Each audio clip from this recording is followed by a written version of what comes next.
சுகமான நாட்கள் இனி தினந்தோறும் வேண்டும்.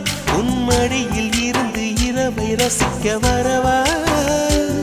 அடி உன்னை காணத்தான் நான் கண்கள் வாங்கினேன். உன்னோட சேரத்தான் என் உயிரை தாங்கினேன்.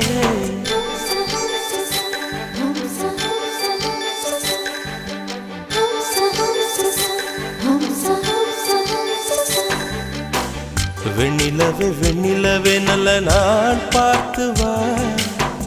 உன்னுடைய கூந்தலிலே புது பூச்சூடவா.